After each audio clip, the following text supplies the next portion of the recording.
Nuestro segmento donde invitamos a columnistas, a periodistas, a gente que nos aporte desde distintos conocimientos sus criterios frente a distintos temas nacionales. Hoy tenemos con nosotros otra vez a Tatiana Dangond, columnista semanal del Heraldo, es una abogada especialista en temas de derechos humanos, derecho internacional humanitario, profesora de cátedra de la Universidad del Rosario.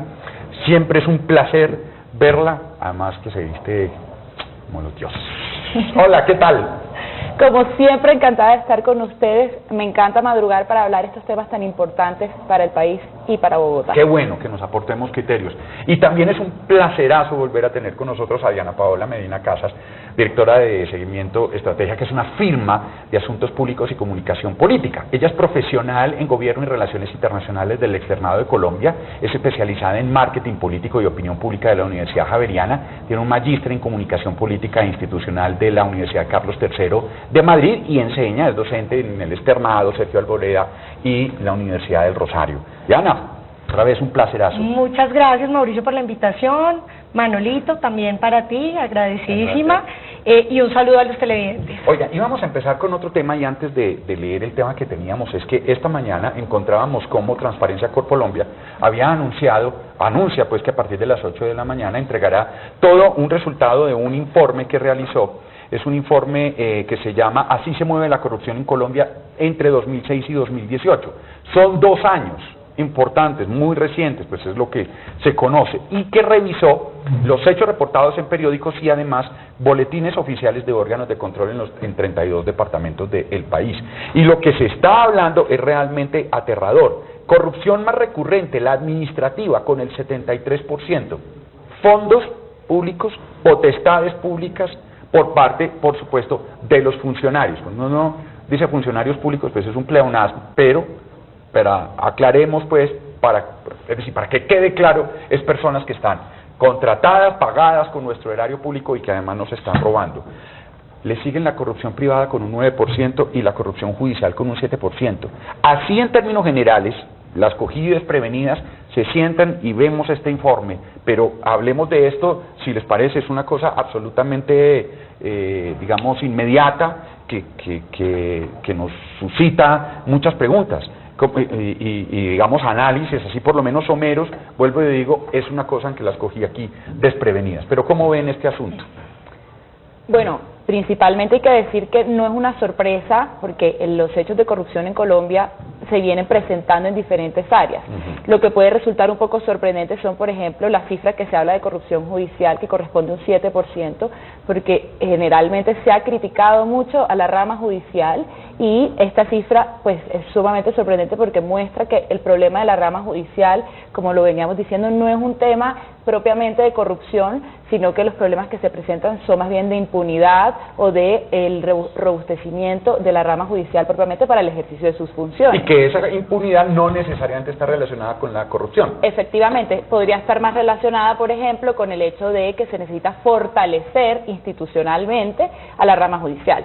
Pero también es cierto que cuando vemos ese 73% que dice ser solamente del sector público, habría que analizarlo un poco más con detalle al recibir el informe para saber si efectivamente también hay una articulación con el sector privado, porque esa corrupción tan grande que se dice viene del sector público, efectivamente, cuando se habla, por ejemplo, de temas de contratación pública, pues vincula también al sector privado, porque se dice que el sector privado entonces solamente tiene un 9% de corrupción. ¿Quién corrompe a quién? Exacto, es decir, hay una articulación en la corrupción entre sector público y privado, y claro está que puede relacionarse propiamente solamente dentro de lo público, pero habría que analizar un poco a detalle ese informe, porque ciertamente una cifra del 73%, en cualquier caso, además hablando, y si se entra un poco más en la noticia, cuando se habla de contratación pública, pues tiene que haber efectivamente un acuerdo. Uno no dice que el 73% de los funcionarios son corruptos, lo que está diciendo es que la corrupción se da en un 70% en el sector público. A mí me llama mucho la atención que hay un capítulo expreso en torno a las elecciones, ¿no? Y tuvimos elecciones pues recientemente y están hablando del fraude electoral. Me preocupa sobre todo qué va a pasar en estas próximas. Estamos en año electoral, estamos viendo que es uno de los principales problemas del país, sobre todo lo que es la compra de votos. Entonces son prácticas que no hemos podido superar, que continúan y que se perciben sobre todo a nivel regional. Mire, sectores de corrupción que registraron los principales hechos de corrupción: educación, infraestructura, transporte y salud. Justo precisamente los tres sectores a los que se dedica el mayor presupuesto y la inversión del país: educación, infraestructura y Recuerde transporte. usted los problemas de educación frente a la contratación de las empresas para los alimentos de los colegios, que ha sido un tema bastante fuerte en Colombia. Salud, recordemos lo que ha pasado con las EPS y todo lo que sucedió, sobre todo en sitios en la costa. En Bogotá también se han presentado problemas de corrupción. Recuerden el cartel de la contratación tenía la compra de las ambulancias, toda esta situación, hospitales que no han terminado por corrupción. Claro, calidad de vida, ¿no? Educación, infraestructura, transporte y salud. Ahí está, digamos, el nudo de la calidad de vida de los colombianos. Y es precisamente donde se presentan mayores hechos de corrupción. Nos llama muchísimo la atención. Ahora, también hacías una revisión así rápida y hablabas de las regiones y los actos ilícitos donde se presentaban. Y veíamos cómo en la región Caribe, Centro Oriente y Pacífica se presenta el 79% de los hechos de corrupción. Valga decir, todo el país. Pero lo cierto es que Colombia no se debe analizar solamente a partir de regiones, sino también de ciudades propiamente, porque claro, siempre se dice la región Caribe tiene el mayor grado de corrupción o la región Pacífico tiene el mayor grado de corrupción, pero cuando vamos a analizar a partir de ciudades, que es donde se pueden incluso encontrar más fácilmente estos hechos de corrupción, encontramos que Bogotá es, según el reporte, una de las que mayor presenta estos hechos de corrupción, con un 7%, seguida por Barranquilla, Bucaramanga, Cartagena y Medellín. Claro, agruparlo a veces impide que podamos analizar qué puede estar pasando propiamente en las regiones, ¿no? En las ciudades. 200 hechos de corrupción de los identificados en este estudio. Están en juego cerca de 17.9 billones de pesos. Es la mitad del presupuesto del gobierno nacional en el sector educativo en el año 2018. El 59% de los hechos de corrupción identificados afectaron derechos económicos, sociales y culturales, 39% de derechos civiles y políticos y 2% de los derechos colectivos y del medio ambiente. Uno se pregunta entonces cómo un país puede salir adelante. Es muy difícil, ¿no? Y estamos viendo también el alcance de estos hechos. Acá nos muestran en el informe que el 69% de los casos de corrupción tuvieron un alcance municipal, el 25% a nivel departamental. O sea, estamos hablando que es una barbaridad y que es muy difícil que realmente un país progrese de esta manera cuando estamos hablando que la mayoría de nuestro presupuesto está quedando en actos de corrupción. Que eso también trasciende cuando el ciudadano va a pagar impuestos, el dolor que le da al ciudadano cuando dice yo los pago, estoy realmente trabajando muy duro, le doy una muy buena parte de mi tajada de lo que trabajo todos los días al Estado y se me está yendo en corrupción, y eso es muy difícil de sostener. Claro, sobre todo porque muchas de las obras que nos prometen con el pago de nuestros impuestos pues no las logramos ver. Entonces muchos de los ciudadanos se sienten de alguna forma engañados e incómodos al momento de pagar impuestos. Bueno. Hay algo muy importante que decir y es, siempre vemos la corrupción como algo que afecta, por ejemplo, el desarrollo de obras de infraestructura, pero la corrupción también afecta nuestro núcleo más básico de derechos, nuestro núcleo de derechos civiles y políticos, derechos económicos, sociales y culturales, y por eso cuando vemos esa cifra de educación y vemos esa cifra de salud tan grave en corrupción en Colombia, lo que afecta es propiamente nuestros derechos humanos, nuestros derechos fundamentales. Entonces, analizar esto también nos permite ver cómo la corrupción se ha convertido en principal enemigo de los derechos de las personas. Ahora, cada vez lo más difícil de entender en esto es que cada vez la corrupción es más difícil rastrearla. Cada vez existen más criptomonedas, más plataformas virtuales, más paraísos económicos para este dinero, ¿sí? A la cual es muy difícil hacer el rastreo. Los organismos encargados, las IAS, ¿no?, encargadas de seguir los dineros que se pierden, llegan hasta un punto. Y luego la verdad es que se pierden en una nube frente a la cual no hay ninguna autoridad. Y eso es lo más grave. Eso es muy grave porque mientras la corrupción va en jet supersónico, las autoridades, las leyes van en una bicicleta y eso se vuelve muy doloroso. Bueno, si quieren cambiamos de tema. Este fin de semana el país conoció un atentado contra varios líderes en Santander. De Quilichao, entre ellos los que estaba Francia Márquez, ganadora el año pasado del premio Goldman, ese premio también llamado el Premio Nobel Ambiental.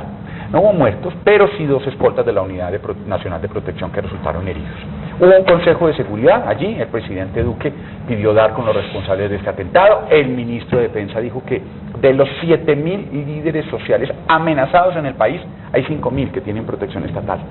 Por su parte, la Fiscalía reveló que ya hay 244 detenidos, 68 órdenes de captura expedidas por estos hechos, y dijo que el 57% de estos casos se han esclarecido con acusaciones y órdenes de captura.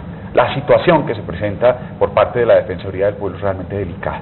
Desde 2016, miren, han sido asesinados 274 líderes y las amenazas contra los líderes sociales aumentaron en el último año en un 47%. Igualmente, dice la Defensoría que desde febrero del año pasado la institución ha dado alertas, son 67 alertas tempranas a las cuales el gobierno no ha dado una respuesta efectiva. Ayer, de hecho, la Unión Europea, a través de su embajada en Colombia, mostró su preocupación por la situación y hasta lanzó una etiqueta: defendamos la vida. Un panorama general de lo que estamos viendo. Entonces, empecemos a hablar de este tema, Tatiana. Pues sí, la realidad es que hace aproximadamente el 19 de marzo, la Oficina de la Alta Comisionada para los Derechos Humanos de las Naciones Unidas planteó también una situación de preocupación general que tiene a nivel universal frente a la protección de los defensores y de los líderes defensores de derechos humanos en Colombia.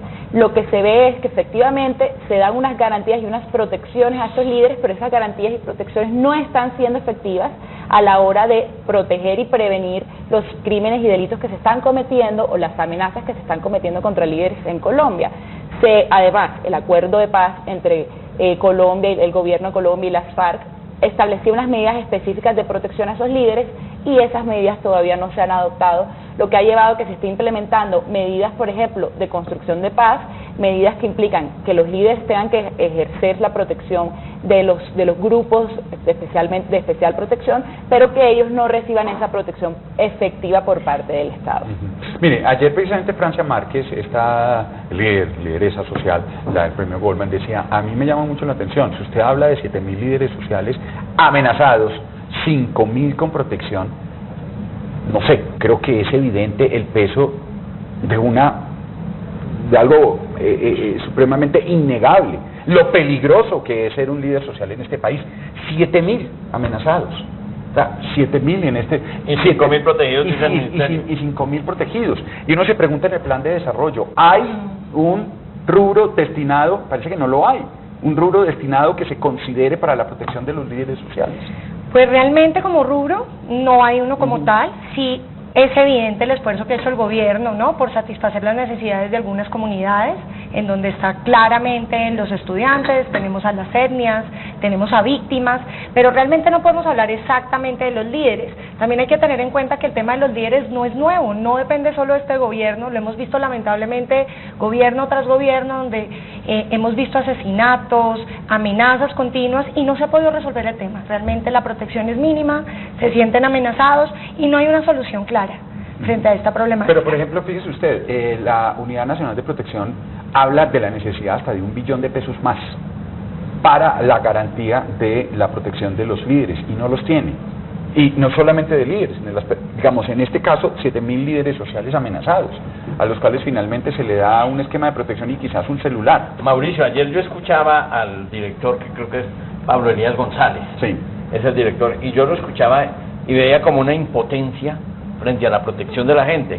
Y entonces le preguntaban los periodistas, estaba en Blue, le decían, bueno, ¿por qué no le quita digamos, la protección a algunos personajes? Y se ha planteado mucho en Bogotá, a los concejales o a periodistas que tienen tanto esquema digamos, de vigilancia, y se la dan a los líderes sociales.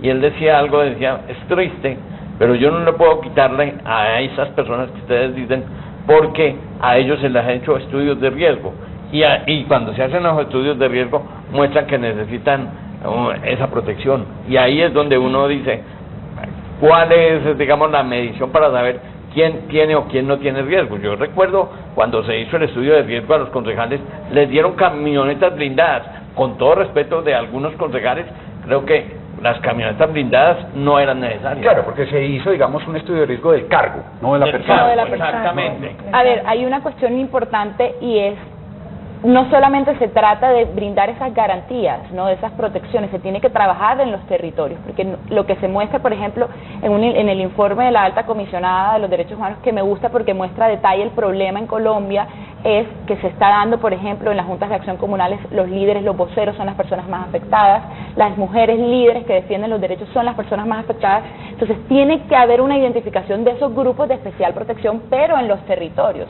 No se trata solamente por el cargo, sino también analizar dentro de los territorios quiénes son las personas más amenazadas y los líderes que más ven afectadas su seguridad y su vida. Y en ese orden poder adoptar medidas dentro de los territorios, y además, cuando vemos quiénes son los que atentan contra la vida de los líderes o que amenazan la vida de los líderes, son los grupos criminales. Y un poco esa inteligencia que busca derrotar a estos grupos militares también tiene que estar encaminada a garantizar la protección de líderes y defensores en Colombia. Diana, como un elemento de criterio aquí para mirarlo, que la embajadora de la Unión Europea se muestre tan preocupada e incluso proponga un hashtag defendamos la vida. Es decir, la mirada del mundo, la mirada de la Unión Europea ante la desprotección de los líderes sociales es gravísimo para el país, ¿no?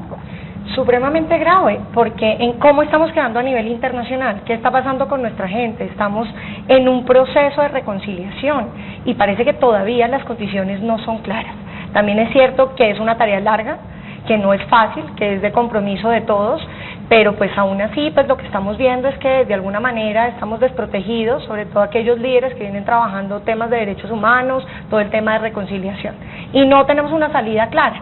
Ahora bien, hay que tener en cuenta que dentro de ese plan de desarrollo sí hay un presupuesto y se ha destinado algunos presupuestos destinados, o sea, en torno a la paz. Ahora hay que ver esa inversión cómo se va a dar, ¿no? Y si realmente podemos decir que va a haber una mayor protección a este tipo de personas. Sí, porque lo que tú dices, pues es absolutamente grave que la Unión Europea digamos, haya semejante preocupación. Las relaciones no solamente con el gobierno, sino con el Estado colombiano, diciendo, hemos dado todo el apoyo, hemos dado un apoyo político, hemos dado un apoyo económico, sí, pero no vemos una intención, por lo menos del gobierno o del Estado, de proteger a los líderes sociales. No sé eso qué repercusiones pueda tener. Bueno, a nivel internacional, definitivamente Colombia está vulnerando obligaciones internacionales al no garantizar la protección efectiva de los derechos de los líderes y defensores de derechos humanos. Es una obligación del Estado garantizar su protección, porque esto se deriva de obligaciones internacionales. Pero también no solamente nos debemos preocupar eso, nos debemos preocupar por lo que pasa dentro de nuestro país, que ya suficiente tenemos a la hora de ver que todos estos hechos, mucha indignación causan algunas otras cosas, y estos hechos, que son cosas que se presentan todos los días, pues están pasando a ser uno de los problemas más del país, donde las personas están siendo indiferentes.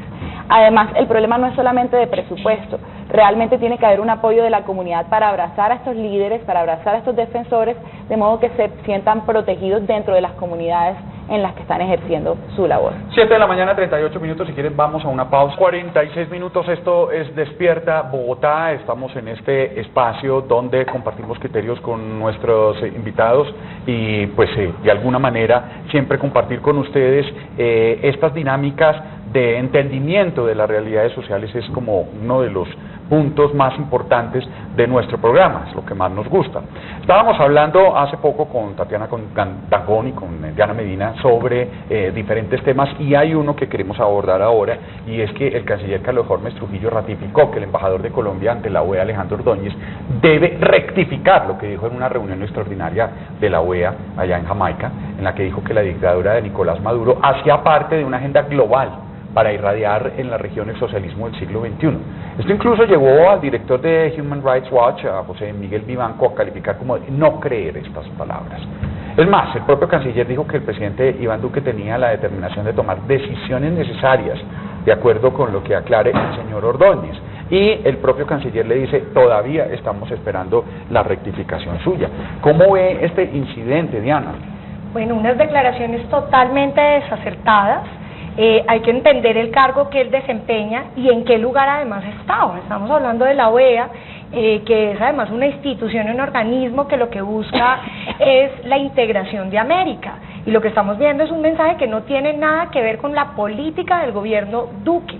Entonces, pues es muy grave, claro, porque... Desde el punto de vista de comunicaciones, ¿qué impresión da? O sea, pues, como usted que es experta en eso, ¿no? ¿Qué estamos viendo? O se está, pues... de alguna manera reflejando que es un gobierno que no está teniendo una comunicación articulada, ¿no? Que estamos viéndolo además de, no de ahora, sino que viene de meses anteriores, con algunos comentarios de ministros, viceministros, lo vimos en la ley de financiamiento, alguna mejora se notó sobre todo con el tema de la negociación con los indígenas, en donde se pudo perfilar y se pudo ver un grupo unido trabajando con el gobierno, pero que ahora pues nos deja mucho que pensar, y es cómo este tipo de personajes, además con cargos tan importantes, están hablando de algo totalmente contrario a lo que está trabajando el gobierno actual, y que sea el canciller y el mismo presidente el que dé declaraciones y que hasta el momento no tengamos la vicepresidenta una declaración por parte de Ordóñez, que es supremamente importante que nos explique qué quiso decir o a qué se refería. Pero que mande de una vez la renuncia, porque si a uno sale el presidente, el canciller y la vicepresidenta a rectificarlo, algo está mal. Sí, porque uno habla de un embajador plenipotenciario. Sí. Esto quiere decir pues que tiene toda la potestad, ¿no?, para decir lo que quiera. Sin embargo, un embajador responde a las políticas trazadas por el gobierno. Un embajador no es una rueda suelta. Efectivamente, creo que hay una desarticulación entre lo que dijo el embajador y lo que ha sido la política de Colombia, además frente a la migración de venezolanos, que se da efectivamente por una situación de crisis humanitaria y una situación que atenta contra los derechos fundamentales y los derechos humanos de las personas que se encuentran en Venezuela. Este tema no solamente muestra que hay una desconexión, sino que además evidentemente tiene que haber una rectificación, porque en el marco de la OEA, que es una organización que se crea además con el propósito de la defensa de los derechos humanos en un hemisferio donde fueron altamente vulnerados o donde han sido históricamente vulnerados, pues no puede haber declaraciones equívocas que permitan o que lleven a creer que desde el embajador de Colombia se cree que la migración en Venezuela se da para apoyar el socialismo o para apoyar una dictadura, cuando se da la migración de venezolanos por una vulneración de sus derechos dentro de su territorio. Además, las lápidas que se le ponían a las víctimas, Diana. Pues el tema es... Pues, ¿qué decir? Que usted sale, entra a un país en unas condiciones vulnerabilísimas, no solamente en Colombia, en Ecuador, en Perú, en Chile, en Panamá, donde usted quiera, exactamente, simplemente nombre país, usted llega en unas condiciones vulnerables, y encima de eso, para algunas personas usted tiene el INRI, la lápida encima de decir que lo que está haciendo es divulgando una ideología frente a la cual hay enemigos que están dispuestos a hacerse matar. Claro, y que es una situación totalmente contraria, porque realmente lo que estamos recibiendo son víctimas, personas que están huyendo de Venezuela buscando mejores condiciones de vida. Insisto que en el tema de comunicación hay graves problemas, no estamos viendo una construcción y una imagen de gobierno clara. Se identificó en gobiernos anteriores, lo vimos en el gobierno de Uribe, con la seguridad democrática, gobierno de Santos, La Paz. Ahora estamos en espera de qué tipo de gobierno vamos a tener, si realmente vamos a hablar de equidad, emprendimiento, migración, todavía no hay claridad. Que incluso la demora para renunciar perjudica al gobierno enormemente. Enormemente, pone entredicho el liderazgo del presidente con su equipo, y es finalmente que estamos esperando, pues que haya una aclaración cuanto antes y no que sean unos terceros tratando de comentar y disculpar lo que ha sucedido y no la persona que efectivamente emitió el mensaje. Sí, mientras más tiempo se demoren para darle una respuesta efectiva a esto, más se perjudica el gobierno, que además ha tenido muchísimos problemas. Acaba de tener otra derrota también en el escenario internacional con la Comisión Interamericana de Derechos Humanos, después de decirle, la JEP no tiene, dice el gobierno, no utilizó el canal que somos nosotros el gobierno para pedir una audiencia con ustedes, y la comisión le dice, pues señor, la vamos a aceptar, es más, los esperamos el jueves. A ver, frente a lo que ha pasado con el embajador, está claro que, digamos, que tiene que haber una articulación, pero no se puede, de esa articulación, a ver, hay unos compromisos políticos y evidentemente eso está pesando en este momento, los compromisos políticos adquiridos durante las elecciones, pero ahora ya un embajador que hace parte de una institucionalidad y que esa institucionalidad respete y garantiza los derechos humanos, o por lo menos eso es lo que debe buscar en todo momento, pues no puede estar desarticulado. Entonces Colombia tiene que, además, dentro del marco de una situación donde organizaciones y organismos internacionales y de defensa de derechos humanos llaman la atención sobre lo que pasa en el país, no se podría tener este tipo de declaraciones y no se podría ser condescendiente con este tipo de declaraciones que a todas luces son contrarias a la política de Estado en esta materia. Eso no es consecuencia de las decisiones de tomar o colocar en los cargos políticos y no verdaderos diplomáticos, porque uno ve diplomáticos en muchos países del mundo, digamos, desarrollados. En Alemania yo conozco algunos que desarrollan su carrera diplomática. En Colombia los preparan pero para ser segundones y llevan los políticos a ser primeros.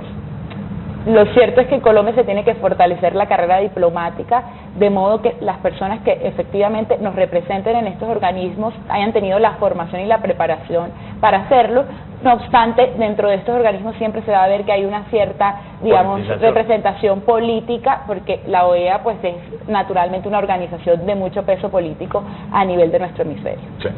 Bueno, son las 7 de la mañana, 54 minutos, ya pues hemos tratado de abordar varios temas, pero me falta uno que quisiera como rematar así, varios temas, pero me falta uno que quisiera como rematar así en general, y es la manera como fue aprobado el Plan Nacional de Desarrollo. Se le vienen varias demandas porque básicamente se dice que el Senado no tuvo la oportunidad de hacer lo que le corresponde al Senado o lo que le corresponde a una Cámara Legislativa, que es precisamente tomar todo un articulado y analizarlo, ¿sí? Lo que se hizo fue, al filo de la medianoche, hacer un pupitrazo y de esa manera aprobar por parte del Senado, luego de que sí hubo un debate en la Cámara de Representantes. Pero en general, usted que le ha hecho seguimiento al Plan Nacional de Desarrollo, ¿cómo lo ve? Bueno, lo primero es que hay que tener claro que el Plan de Desarrollo es la hoja de ruta, el lineamiento que va a tener el gobierno en los próximos 4 años. Ahora bien, hay unos tiempos especiales, empieza este trámite en el Congreso de la República a partir del mes de febrero, con un plazo máximo incluso hasta el día de hoy. Al día de hoy tenía esto que quedar reglamentado. ¿Qué tenemos? Que se hizo un análisis por las comisiones económicas de manera conjunta, en donde se hizo pues la revisión artículo por artículo, incluso se suman más de 100 artículos. Estamos hablando que el plan de desarrollo crece aproximadamente 150 artículos adicionales a los presentados por el gobierno. Algunos también se han venido, pues se eliminaron en su momento. Posteriormente pues se hace ese consenso, ese análisis entre ponentes, entre pues los congresistas. Se hace una discusión muy fuerte de 3 días la semana pasada en Cámara de Representantes, donde hay que avalar y destacar el esfuerzo que ellos también hacen, ¿no? Ahora bien, es que estaban teniendo muy poco tiempo, es decir, tuvieron un tiempo importante y se deja hasta el final, en donde estamos diciendo que es la última semana, tratando de votar algo que se hubiera podido votar tal vez 2 semanas antes. ¿Qué pasa? Llega al Senado, se acoge el texto y finalmente se vota porque no hay un tiempo adicional. Para muchos senadores esto se ve de manera pues incorrecta, porque no tuvieron pues la posibilidad de opinar y de revisar ese articulado, además siendo tan importante, tal vez con uno de los planes más importantes para el país. Entonces pues ha levantado muchas críticas. Ahora, tenemos que destacar algunos puntos. ¿Quiénes pueden salir beneficiados o salieron beneficiados de este plan de desarrollo? Pues sin duda estamos viendo etnias, negociación con indígenas, en donde efectivamente quedan unos capitales importantes, un monto de 10 billones. También lo estamos viendo con una negociación para estudiantes y maestros. Algunos no han quedado satisfechos, pero hay que pues mirar que realmente se hace un esfuerzo. Por otro lado, los transportadores, en donde están viendo una disminución en el IVA de la gasolina, de una tarifa general del 19 al 5%, también los textileros, porque se impuso un arancel para lo que son todo lo que son importaciones de ropa y de textiles, los cafeteros por otro lado. Entonces estamos viendo que sí hay un grupo importante de personas que pues se van a ver beneficiadas. Por otro lado, algunos ciudadanos muy molestos con el tema de Electricaribe, porque de estrato 4 al 6 tenemos que de alguna manera sustentar y ayudar pues a una empresa. Exacto. La corrupción de allá no, es que la corrupción de los españoles, la corrupción de allá y la corrupción también del centro del Estado, pues porque, digamos, castigar a esta región ya encima de esto bien castigada, pero ese es un punto y muchas veces lo que se dice es que se aprovechó para incluir varias reformas en un plan que no era para eso, ¿no? Bueno, se han sostenido diferentes, digamos que el Plan Nacional de Desarrollo tiene aproximadamente 337 artículos sobre diversos temas. Hacer un análisis de todos estos temas implicaría que empezáramos a ver cómo se empieza a reglamentar ese Plan Nacional de Desarrollo. Lo primero que hay que decir es que hay muchos grupos económicos, como lo sostiene Diana, por ejemplo la industria textilera, que no está de acuerdo con algunas, digamos, con algunos artículos, por ejemplo, que le imponen aranceles a los textiles o confecciones, y eso lleva a que se hagan planteamientos sobre, por ejemplo, si se pueden estar vulnerando principios del comercio internacional y que habría que entrar a analizar en este caso. Pero también hay unos asuntos sobre la forma y el trámite que se dio para su aprobación, que han llevado a que hoy amanecemos con noticias de que se van a presentar diferentes demandas sobre el trámite, pero también sobre el fondo, que pueden estar llevando a que se tengan que dar diferentes discusiones. Lo que va a mostrar si el Plan Nacional de Desarrollo verdaderamente se convierte en una hoja de ruta y logra conciliar a los diferentes sectores económicos, va a ser efectivamente su implementación y su reglamentación. Sí, porque ese es el otro punto. Claro. Una cosa es lo que está en el papel y lo otro cuando ya empecemos a verlo implementado. Pero Mauricio, también llama la atención, y como tú lo que estás comentando, es que en este plan de desarrollo tenemos varias reformas. Entonces, el plan de desarrollo realmente no es para eso, son lineamientos generales.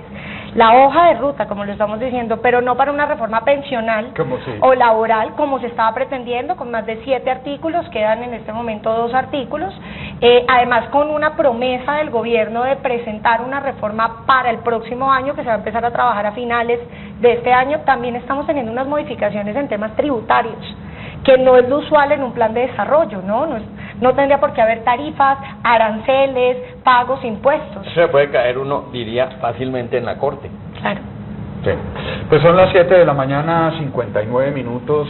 Quisiera de verdad agradecer muchísimo que nos haya acompañado en este espacio, siempre de 7 a 8, donde tratamos de ofrecerles a ustedes criterios. Hoy hicimos un panorama general de varios temas que son noticias y pues aprovechamos aquí, no sé, nos lucramos de los conocimientos de Diana y de Tatiana. Muchísimas gracias por habernos acompañado. De verdad, como siempre, es un placerazo y esperamos que no sea la última vez. Que no sea la última vez, que tengamos el poder de seguirla seduciendo para que vengan acompañándonos a los televidentes de Canal Capital. Muchísimas gracias. Muchísimas gracias a ustedes. Encantada y ojalá me sigan invitando. Ojalá que sí, lo mismo, Diana. Muchas gracias.